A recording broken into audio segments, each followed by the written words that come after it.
तो फिल्म की शुरुआत होती है और एक आवाज हमें कैनिबल्स के बारे में बताती है। ये एक ट्राइब था जो इंसानों का गोश्त खाया करते थे। इनका मानना था कि ये लोग जिस इंसान को खाएंगे उसकी जहानत और उसकी ताकत उन लोगों के अंदर आ जाएगी। इसके बाद मूवी स्टार्ट हो जाती है और हमें एक मास्क पहने चार्ली नामी आदमी को दिखाया जाता है जो कि कैनिबल ही है और अब अपने खाने के लिए एक इंसान का शिकार करने के लिए डेजर्ट में निकला है। वो इस टाइम एक औरत के पीछे पड़ा हुआ था। जो औरत उससे बहुत ज्यादा डर रही थी, वो डरते हुए जाकर अपने घर में छुप जाती है, लेकिन चार्ली उसे देख लेता है और अपने एक्स के जरिए उसे मारकर अपने घर ले आता है। जिसके बाद वो इस औरत के मीट से बहुत सारे मीट बॉल्स बनाता है, अपना पेट भी भरता है और फिर इन्हें बेचने के लिए हाईवे रोड के किनारे भी आ जाता है। वो इन्हीं को बेचकर पैसे कमाया करता था। तभी हाईवे से एक गाड़ी गुजरती है और एक कपल उसकी शॉप पे आ जाता है कि दोनों आपस में लड़ रहे थे क्योंकि लड़का मीट बॉल्स खाना चाहता था और लड़की वीगन थी, वो नहीं चाहती थी कि लड़का मीट बॉल खाए। इनको मीट बॉल सर्व करते हुए चार्ली बहुत सारे जोक भी सुनाता है जिसे इस लड़के ने बहुत एंजॉय किया। यहाँ पे हमें पता चलता है कि चार्ली एक बहुत बड़ा कॉमेडियन बनना चाहता है, लेकिन कभी उसे ऐसा मौका ही नहीं मिला। खैर, सामने वाला कपल अब जब जाने ही वाले थे तो अचानक से चार्ली ने पीछे से अपनी एक्स घुमाकर उस आदमी के ऊपर वार किया और उसे वहीं मार दिया। ये देखकर वो लड़की बहुत ज्यादा डर गई। वो अपनी जान बचाने के लिए भागी और लकीली उसे सड़क पर एक गाड़ी भी मिल गई।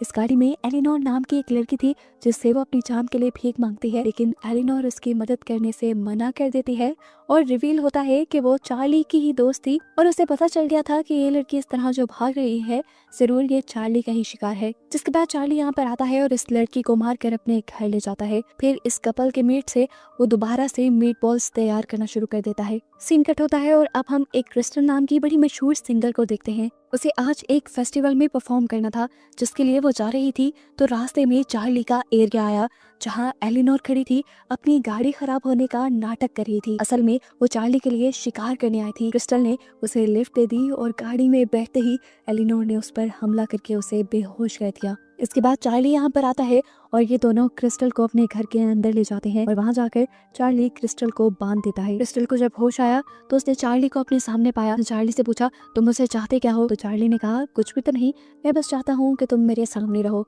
ये कहने के बाद उसने क्रिस्टल को बहुत सारे जोक्स सुनाए और क्रिस्टल को समझ नहीं आई कि एक किडनैपर उसे जोक्स क्यों बैठकर सुना रहा है। क्रिस्टल यहाँ पर चार्ली से कहती है कि मैं तुम्हें मारकर भाग जाऊंगी, लेकिन चार्ली उसकी बात का कोई जवाब नहीं देता और खाना खाने बैठ जाता है। यहाँ पर अब हम शेरिफ लीवर को देखते हैं जिसे खबर मिली थी कि क्रिस्टल डेजर्ट साइड पे गायब हुई है। वो क्रिस्टल की तलाश में था, इसीलिए वो चार्ली का घर भी नॉक करता है, लेकिन चार्ली साफ मना कर देता है कि वो किसी क्रिस्टल नाम की लड़की को नहीं जानता और इस घर में वो अकेला रहता है। अब शेरिफ को कोई शक न हो, वो शेरिफ को अपने घर के अंदर भी ले आया था और यहाँ पर उसने शेरिफ को बहुत सारे जोक्स भी सुनाए, तो इसकी वजह से ये दोनों आपस में काफी फ्रैंक हो गए। कुछ देर बाद चार्ली टीवी देखने के लिए बैठ जाता है जहाँ पर उसे एक क्लब की ऐड नजर आती है। ये क्लब सबको ओपन माइक का मौका दे रहा था। यहाँ पर सभी कॉमेडियन आके स्टैंड अप कॉमेडी कर सकते थे। चार्ली जो हमेशा से एक बड़ा कॉमेडियन बनना चाहता था, उसके लिए ये बहुत ही अच्छा मौका था। वो फैसला कर लेता है कि वो वहाँ जाएगा और इसके बाद वो अपने गाने सुनने लगता है। ये गाना क्रिस्टल का ही था और हमें समझ आ गई कि उसने अभी तक क्रिस्टल को इसलिए नहीं मारा था क्योंकि क्रिस्टल उसकी फेवरेट सिंगर थी। गाने लगाकर वो पुरानी लाशों को काटने लग जाता है और उनके मीट से मीट बॉल बनाना शुरू कर देता है। तभी एलिनोर उसके घर आती है और इससे ख्वाहिश करती है कि मुझे क्रिस्टल के मीट बॉल्स खाने हैं, जिस पर चार्ली ने उसे बताया कि अभी तक उसने क्रिस्टल को मारा ही नहीं है। इसके बाद जब चार्ली क्रिस्टल से मिलने के लिए जाता है तो क्रिस्टल उसके ऊपर बहुत गुस्सा करती है और उसकी बातों से तंग आकर चार्ली उसके मुंह पे टेप लगा देता है। वो आप खाना खाने के लिए टीवी ऑन करता है जहां न्यूज में क्रिस्टल के गायब होने की खबर चल रही थी। क्रिस्टल बहुत मशहूर जो थी और ये खबर सुनकर चार्ली बुरी तरह हंस रहा था जैसे ये कोई बहुत बड़ा मजाक हो। अगले दिन हमें इसी डेजर्ट में दो आदमियों को दिखाया जाता है। वो दोनों शायद चोर थे और पहले कोई कीमती चीज इसी डेजर्ट में छुपा कर गए थे और आज ये लोग वो चीज वापस लेने आए, लेकिन बहुत खुदाई के बाद इन्हें अपना खजाना नहीं मिला। इन्हें सामने चार्ली का घर नजर आया और लगा कि जरूर इस घर में रहने वाले आदमी ने ही उनका सामान चुराया होगा। यहाँ हम देखते हैं कि सच में वो चीज चार्ली के पास ही थी। वो चीज क्या थी ये तो नहीं दिखाया जाता, लेकिन उस चीज को चार्ली देखकर कह रहा था कि ये सब तो इलीगल है। इतनी ही देर में वो दोनों आदमी भी चार्ली के घर के अंदर जाने के लिए बढ़ गए, जहाँ जाकर ये लोग क्रिस्टल को बंधा हुआ पाते हैं। उसे देखकर ये दोनों हंसने लगे, जबकि क्रिस्टल ने इन दोनों को वार्न किया कि यहाँ से भाग जाओ, लेकिन ये लोग जब उसकी नहीं सुनते तो यहाँ पर चार्ली आ जाता है और इन दोनों में से एक आदमी के ऊपर हमला करके उसे मार डालता है। दूसरा आदमी ये देखकर अपनी जान बचाने के लिए भागता है, लेकिन चार्ली भागते हुए बाहर आता है और उस पर भी हमला करके उसे भी मार डालता है। इसके बाद वो इन आदमियों की पॉकेट चेक करता है जहाँ से उसे उस क्लब का पोस्टर मिलता है जो स्टैंड अप कॉमेडी का मौका दे रहे थे और इसमें उस जगह का एड्रेस भी लिखा हुआ था। इसके बाद चार्ली अपने वॉशरूम में जाकर शीशे के आगे खड़ा हो जाता है और अपने आप को तसल्ली देने लगता है कि हाँ, मेरे जोक्स बहुत अच्छे हैं, लोग सुनेंगे तो बहुत एंजॉय करेंगे। जिसके बाद आखिर में वो अपने आप से कहता है, मैं क्यों खुद को झूठी तसल्लियां दे रहा हूँ, मैं जानता हूँ ये सब बातें बकवास हैं और मैं ये सब नहीं कर सकता, मैं अभी इस सब के लिए तैयार ही नहीं हूँ। इसके बाद कुछ सोचते हुए चार्ली जाता है क्रिस्टल के पास और उससे पूछता है, क्या तुम मेरी कोई मदद कर सकती हो? क्रिस्टल भी हैरान हुई। उसने पूछा, कैसी मदद? तो चार्ली ने बोला, तुम एक आर्टिस्ट हो, इतनी सारी ऑडियंस को फेस करती हो, बताओ ऑडियंस को कैसे फेस करना है। जिस पर क्रिस्टल ने कहा, ये कुछ इतने सोचने वाली बात ही नहीं, तुम्हें ऑडियंस के बारे में नहीं सोचना चाहिए, तुम्हें बस जाकर वहाँ पे परफॉर्म करना चाहिए। इंसान को जिंदगी में एक मर्तबा रिस्क लेना ही चाहिए। क्रिस्टल की बातों से उसे बहुत ज्यादा मोटिवेशन मिलती है और आखिर वो भी तैयार होकर फन क्लब के लिए निकल जाता है। शेरिफ और एलेनोर उसे उसके पहले शो के लिए गुड लक कहते हैं और वो फन क्लब पहुंच जाता है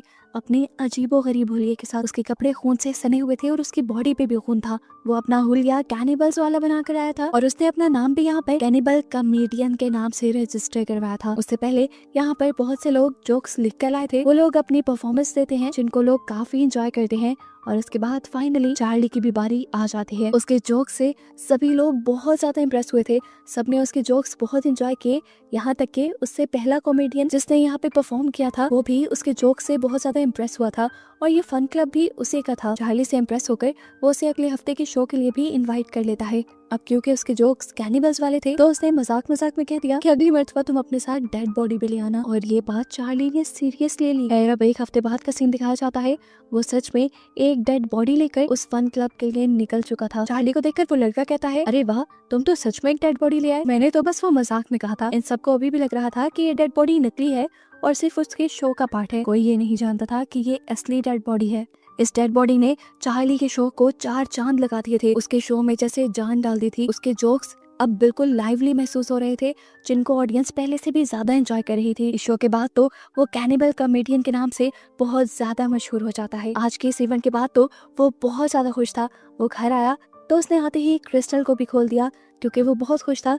वो ये खुशी किसी के साथ सेलिब्रेट करना चाहता था, इसलिए उसने क्रिस्टल को अपने साथ खाने के लिए इनवाइट कर लिया। क्रिस्टल जानती थी कि इस टाइम वो इंसानों का गोश्त खा रही है पार्टी के नाम पर, लेकिन उसके पास कोई दूसरी चॉइस भी नहीं थी। भूख मारने के लिए उसे ये खाना पड़ता है। फिर खाना खाने के बाद उसने दोबारा क्रिस्टल को बांध दिया और अपने नए शो की तैयारी करने लगा। अगले हफ्ते भी वो बहुत ज्यादा एक्साइटेड होकर शो में आया, लेकिन आज की ऑडियंस बहुत ज्यादा बकवास थी। वो हर कॉमेडियन की बेइज्जती कर रहे थे और उनके जोक पे कह रहे थे नॉट फनी। उन्हें देखकर बहुत ज्यादा चार्ली को गुस्सा आया और उसका गुस्सा तब बढ़ गया जब उसकी साथ बैठी कॉमेडियन रोने लगी, ये कहते हुए कि इन्होंने मुझे सही से परफॉर्म भी नहीं करने दिया। अब जब चार्ली की बारी आती है, वो आदमी अपनी हरकतें जारी रखता है, उसके जोक्स को नॉट फनी कहता है और फिर उसके कैनिबल नाम को चिढ़ाने लगता है। उसे कहता है, कैनिबल, मुझे खा जाओ। ये बात सुन के तो चार्ली के गुस्से की इंतहा नहीं रहती। फिर क्या था, थोड़ी देर बाद सच में कैनिबल ने यानी चार्ली ने उसे मार डाला और अब वो उसे भी खा जाएगा। उसको खाने के बाद दोबारा चार्ली अपने नए शो की तैयारी करने लग जाता है। वो बहुत अच्छी स्क्रिप्ट लिखता है जो अगले हफ्ते पहले की तरह हिट हो जाती है। शो के बाद चार्ली बैठा हुआ था, तभी यहाँ का ओनर उसके पास आ गया और उसने चार्ली का स्किन वाला मास्क देख लिया, जिसे देखकर वो डर गया। उसने चार्ली से पूछा, ये क्या है? तो चार्ली ने उसे झूठ बोल दिया कि ये नकली है और इसे मैंने खुद बनाया है। अब सब लोगों का चार्ली में इंटरेस्ट बनने लगा था। वो भी चार्ली से चार्ली के बारे में पूछने लगा, जैसा कि वो कहाँ से है, कहाँ रहता है। तो चार्ली ने बता दिया कि वो डेजर्ट रोड पे रहता है। ये सुनकर उसने कहा, अच्छा बुरा मत बनाना, वैसे मैंने सुना है कि वहाँ पर कैनिबल्स रहते हैं। खैर, इस बात को नॉर्मलाइज करने के लिए वो चार्ली से पूछता है, तुम ये कैनिबल्स वाले जोक लाते कहाँ से हो? जिस पर चार्ली ने कहा, मुझे बनाने की जरूरत नहीं पड़ती क्योंकि मैं खुद कैनिबल्स वाली लाइफ जीता हूँ। ये सुनकर वो हंसने लग जाता है और चार्ली से कहता है, यार तुम भी कमाल के हो। वो अभी चार्ली की कैनिबल वाली बातों को सीरियस नहीं ले रहा था। उसे लग रहा था कि चार्ली अभी भी मजाक ही कर रहा है। खैर, अब जितना लोग चार्ली को पसंद करने लगे थे, वो उससे थोड़ा जेलस भी होने लगा था क्योंकि वो खुद एक कॉमेडियन था और उसने अपना ये फन क्लब बनाया था। लेकिन यहाँ पर अब उससे ज्यादा लोग चार्ली को पसंद करने लगे थे। अगले दिन हमें चार्ली को घर पे दिखाया जाता है, जहाँ पे उसके पास एलेनोर आती है और उससे पूछती है, तुम आजकल मीटबॉल सेल क्यों नहीं कर रहे? जिस पर चार्ली बताता है कि मैंने ये काम छोड़ दिया है, मैं वो काम मजबूरी में करता था। लेकिन अब मैं क्योंकि एक कॉमेडियन बन गया हूँ तो मुझे इस काम की ज़रूरत ही नहीं। खैर अगले हफ्ते जब चार्ली फन क्लब में जाता है तो उसे पता चलता है कि सारे शो पहले से ही बुक हो चुके हैं और उसके लिए कोई सीट नहीं थी। ये देखकर वो बहुत ज़्यादा परेशान हो गया। ये उसके साथ एक मर्तबा नहीं होता बल्कि कई मर्तबा होता है कि जब भी वो परफॉर्म करने आता है तो सीट्स पहले ही बुक हो चुकी होती हैं। इस चीज़ से वो इतना परेशान था। शेरिफ जब उसके घर आया मीट बॉल्स खाने के लिए तो उसने भी अपनी यही परेशानी बताई। तो शेरिफ ने कहा कोई बात नहीं, तुम्हें शो मिल जाएंगे, तुम्हें शो तुम्हारे जोक्स की वजह से मिलते हैं जो बहुत अच्छे हैं, मुझे तो हर मर्तबा हंसी आती है। खैर वो अगले दिन फन क्लब आता है और ऑनर से फाइनली ये पूछ ही रहता है कि तुम मुझे शो दे क्यों नहीं रहे। और ऑनर भी उसे सच बता देता है कि तुम्हारे कैनिवल वाले जोक बहुत ज्यादा पुराने हो गए हैं, लोग अब उन्हें पसंद नहीं करते, इसलिए तुम्हारी सीट हमेशा किसी और को मिल जाती है। ये बातें सुनकर उसको बहुत ज्यादा गुस्सा आ गया था। वो आकर ये सारा गुस्सा क्रिस्टल पे उतारता है और उसे कहता है मुझे तुम्हारी बात सुननी ही नहीं चाहिए थी, तुम्हारी बात सुनकर मैं वहाँ पे क्या, लेकिन देखो क्या किया, लोगों ने अब मुझे पसंद करना बंद कर दिया है। चार्ली इतना डिसहार्ट हो गया था कि वो क्रिस्टल से कहता है मैं नाकाम हूँ, मुझे मर जाना चाहिए। लेकिन क्रिस्टल यहाँ दोबारा उसे हौसला देती है कि नहीं, तुम्हारे जोक्स काफी अच्छे हैं। और ये बात सच भी थी। हमें पता चला वो ऑनर असल में चार्ली के ही जोक्स को कॉपी करके एक बड़ा शो परफॉर्म करने की तैयारी कर रहा था। उसका दोस्त उसे ऐसा करने से मना करता है लेकिन कैरी उसे ये कहते हुए चुप करवा देता है कि तुम मेरे असिस्टेंट हो और यहाँ पे वही होगा जो मैं कहूँगा। वो अब चार्ली वाला कैनिबल वाला हुलिया बनाकर चार्ली के ही जोक्स परफॉर्म करने की कोशिश करता है। हम देखते हैं कि आज के शो में शेरिफ भी आया हुआ था जो उस लड़के को देखकर पहचान जाता है कि उसने चार्ली वाला हुलिया बनाया है और वो चार्ली के ही जोक सुना रहा है, क्योंकि ये सारे जोक चार्ली पहले उसे सुना चुका था। इसी चीज की खबर उसने जल्दी से फोन करके चार्ली को दे दी। ये बात सुनकर अब चार्ली के भी गुस्से की दहा नहीं रहती। वो लड़का अब अपने इस बड़े से शो के लिए एक एड भी रिकॉर्ड करने लग जाता है। पता चलता है कि वो अपना ग्रैंड शो भी प्लान कर रहा था, कहीं और नहीं बल्कि डेजर्ट रोड पे, जो कैनिबल रोड के नाम से भी मशहूर था, यानी चार्ली के घर के आसपास। अब चार्ली तो हुआ गुस्से से पागल, बदले की आग उसमें जल गई और वो अपना बदला कैसे लेता है ये भी हम देख चुके हैं। रात में वो लड़का जैसे ही अपने क्लब से बाहर निकलता है अपने घर जाने के लिए तो चार्ली उसके पीछे पड़ जाता है, एकदम से उसके ऊपर हमला करता है और उसके पाँव जख्मी करते हुए उसे पकड़कर घर ले आता है। चार्ली का घर देखकर ये आदमी हैरान परेशान रह जाता है क्योंकि वहाँ पे डेड बॉडीज रखी हुई थी। उसने चार्ली से कहा मैं तो तुम्हारी बातों को सीरियस लेता ही नहीं था, लेकिन तुम तो सच में एक कैनिबल निकले। वो अब चार्ली से अपनी जान की भीख मांगने लगता है और कहता है कि मैं तुम्हें अपना फन क्लब देने के लिए भी तैयार हूँ। चार्ली का ये पॉइंट था ही नहीं। चार्ली ने उससे पूछा आखिर तुम मुझसे क्या चाहते हो, तुमने मुझे परफॉर्म करने क्यों नहीं दिया।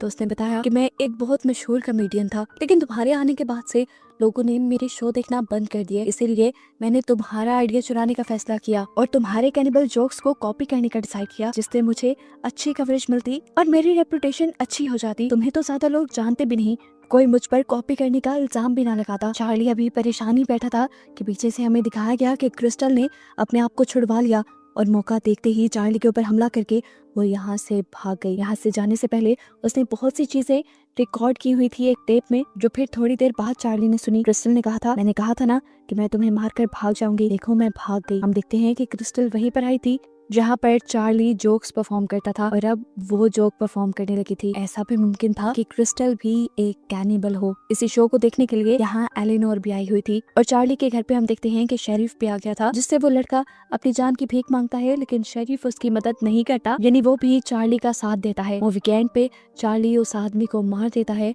और कहानी यहीं पर खत्म हो जाती है, इस बात को बताते हुए कि इस मूवी का नेक्स्ट सीक्वल भी जल्दी आएगा।